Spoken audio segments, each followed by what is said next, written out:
Deborah Goldman, if her seat was up now, there would be a Republican running against her. And it's just my personal opinion, Deborah. Don't hold it against me. But honestly, I cannot see you not having a strong Tea Party opponent in the next election. No matter how much she tries to cover her tracks now, I think she's pretty much gone. It would not surprise me if Margiotta would be actually pushing that person, as much animosity there is between the two. So we got Kevin Hill. These are the independents endorsements, the lefty rag around here. Kevin Hill, Keith Sutton, Jim Martin, Christine Kushner, and Susan Evans against Ron Margiotta. Right. Can you talk to me about Jim Martin? Is there anything that Jim Martin is NC State professor. A chemist.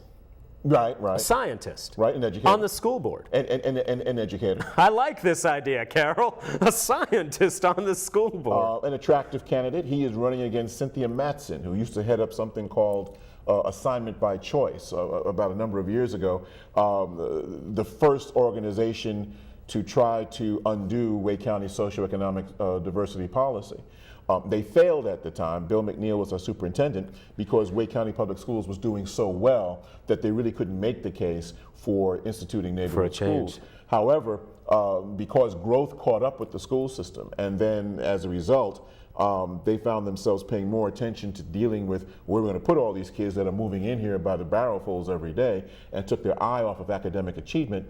The school system went down, and that's when conservatives took advantage of the situation. Well, and they say they also were pointing out that achievement levels between black students and white students, or racial minorities and the white majority, also widened. Well, yeah, I mean, keep in mind though, they widened after they had narrowed because their Goals 2003 campaign, where McNeil indicated that the school system would be trying to have 95% of students in grades 3 through 8 academically proficient at or above grade level. But when they reached 2003, I think it was a 5-year program, when they reached 2003, they were at 91.5%, black and Hispanic students at 81%. Remarkable progress, but that's then when everybody took their eye off the ball, because then that's when everybody started moving to Wake County, and all of a sudden we had all these tremendous growth problems. Kids here are bused not because of diversity, they're bused because of growth, because we're running out of space like crazy. They opened up a new $25 million high poverty school, Walnut Creek Elementary School in Southeast Raleigh. 77% free and reduced lunch, over 50% low performing. The capacity for that school was just 800 students. As you and I sit here tonight, they now have 902 students there and growing. And that's what you don't want. They are now trying to figure out, they being the administration, Superintendent Tater and company, where they're going to put all the trailers in order to maintain that kind of capacity. And obviously that means that the classroom sizes now are going to be larger, which is what you also don't want as well. And that's why we're concerned that with Superintendent Tater's blue plan, school choice plan, the question is asked, how many more high poverty schools are we going to get? Can we afford them? Walnut Creek Elementary has a budget that is $1 million more than a comparable elementary school elsewhere in Wake County. Because of the property tax differential? No, not even that. Because of the special population. High poverty schools are always going to cost you more money. Oh, I see what you're saying. Okay. Because of special programming and the like. Where's the money going to come from a year from now with the federal dollars drying up, with the Republicans planning to be in power in the General Assembly when you and I are 89 years old, so they're not going to send any more money really down here. So where's the money going to come to fund more high poverty schools? Has you speechless, doesn't it? It does, yeah. Well, are you happy with Tata? Are you happier with Tata than you thought? What is it? How do you pronounce his name? It's Tata. Tata. I don't know. Has he surprised you in not being as much of a jerk as he seemed when we first heard about him? I'm impressed with his work ethic. I can't take that from him. He has made it a point since he took over the job January 31st. I don't watch TV, so that's why I don't know Tata. Sorry. I just read. To go around to all of the groups, all of the communities, listen to parents, find out, what they want from the school. That's what it looks like to me, is that he's committed. I'll give him credit for that. To listen. Well, in a way, he has to be committed. He has no education background whatsoever. I mean, yeah, he spent about a year or two in in that damn program, that stupid, Broad Foundation, but also he spent time in Washington, D.C. working under Micheals there, where what he was really doing was ordering pizzas and making sure the textbooks came in on time. Logistics. Which is true. Yeah. He was good at it. Right. And then he moves here and he's a superintendent, which means he has to work with education policy and student assignment and everything else. So right now, his first real move will be, how does the student assignment plan work? That'll be his first real test after all this time. And so we will see what happens, and we will see whether or not his student assignment plan helps student achievement and calms the waters. But there's no question he's working hard, because first of all, he's ex-military, and secondly, he doesn't believe in failure. So this is a mission. Yeah. So therefore, you asked me whether I don't know. Well, whether you're surprised that he's not turning out to be as much of a jerk as he seemed when he first showed up. I'm watching him. We're coming up on 4 minutes. Okay, just 4 minutes? All right. Watching him very carefully. Okay, all right. All right. That's all I can say right now, to be fair. What would you say to people who aren't paying attention to the election and just aren't going to go out to vote in the next, either early voting, which goes through this coming Saturday, the 8th, at Salisbury Street downtown? What would you say to people who are like, I don't need to worry about this? Well, we saw what happened in 2010, when a lot of people did not come out for the midterms. And look what we have. We have a Republican takeover in the General Assembly. We have a Republican takeover in the U.S. Congress, as far as the House is concerned. We have state legislatures all over the nation now, where Republicans have pretty much taken them over. We have them taking over during a period of redistricting, which means now that they've been able to redraw the lines, the voting districts now for the next 10 years, fortifying their power for at least that long.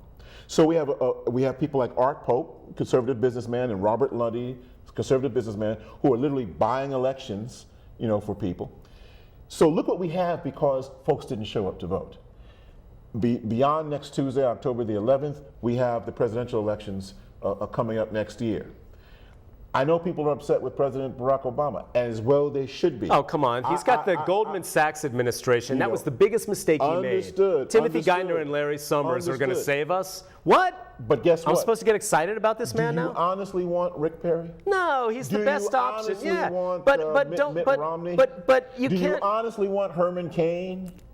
It would be interesting. No, I mean, at least have somebody still in there. Of course, that you can, That's why he can take me for granted. He can take me for granted. He doesn't take my phone calls. He doesn't care about the left. He's a centrist through and through. So you want? And so now we're getting called racist because we're not supporting him as much. Who calls you racist? The Nation. That article in the Nation.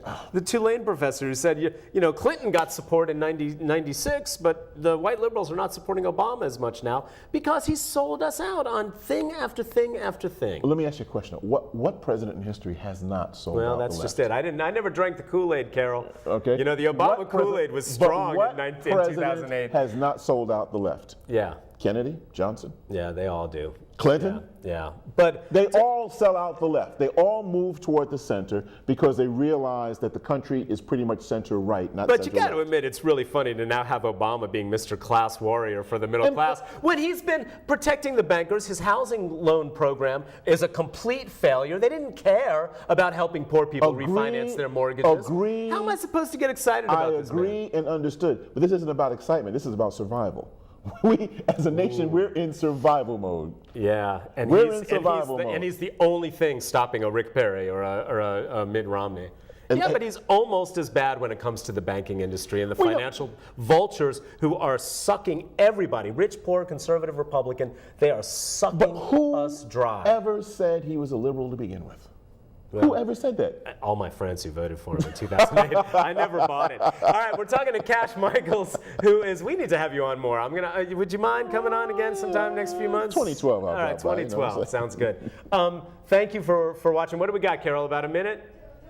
2.5. All right, 2.5. Can we put up the names of the folks who I will be voting for on Tuesday? Yeah, well, I can't vote for all of them. But so Nancy for mayor, even though she you can't vote for all those people. You don't live in all those districts. These are the ones I support. All right. I support. Kevin Hill, Keith Sutton, these are all the school board. Right, Kevin Hill's District 3, Keith Sutton is District 4, Jim Martin's District 5. Jim Martin is the chemist who's running against Christine Kushner is District 6. Incumbent. And Susan Evans is District 8. We're Ron Margiotta. She's the one, yeah, but they're in Cary, they can't see us. So 2 minutes, really, that much? Oh, let's go back to the Obama thing. Do you mind? No, let's talk about Art Pope. So the New Yorker just did this Art Pope. Jane Mayer, right? Yeah, Jane Mayer just did this big expose. The Institute for Southern Studies has their new Art Pope Exposed website. I think it's artpopeexposed.com. I guess, is the attention, do you think that there's some chance that the attention will actually minimize this man's power? Because he doesn't care about the attention. Right, He's just going to keep on. The attention will come and go. The attention is not going to, and you can thank the U.S. Supreme Court's Citizens United so you're against that. That money is free speech. Clearly opened up the floodgates, and that's, so therefore, why would an Art Pope sit down for a 4-hour interview with a liberal journalist if he thought it would hurt him in any way, shape, or form? Why? Yeah. The Koch brothers, the same thing. They don't care. They know they can do whatever they want to because they have the money to make it happen. These people are literally buying legislatures. Yeah. The question is, what can the people do to stop them? Well, and I think the Occupy Wall Street stuff is one solution. That is turning out to be really, really exciting. Isn't it interesting? Very much so. It looks really exciting. I expect you to be on a bus over to New York City anytime soon. Well, you can't miss this one, Todd. Well, I'm actually going to go up to New York to visit some friends and hang out. You can't let them party without art you museums, now. but I may stop by the Occupy Wall Street protest in passing. But you know what? The art museums are more interesting. Okay. No. But the thing that's exciting about it is that, the press are like, well, they don't have any demands. They're not clear. I don't know anybody that doesn't understand what that's about. That's about the rich vultures at the top not being punished and getting bailed out by us for the bad decisions that they made. They are making the points. It's Marxism in reverse. Better than the Democrats. They're making the points. And they're doing it by the thousands. Yeah. Oh, well. All right. Thank you, sir. See you Appreciate in 2 years. it. No. We'll have you back. Thank you, Cash Micheals, the Carolinian, and thank you for watching. And Tuesday, voting day. Vote.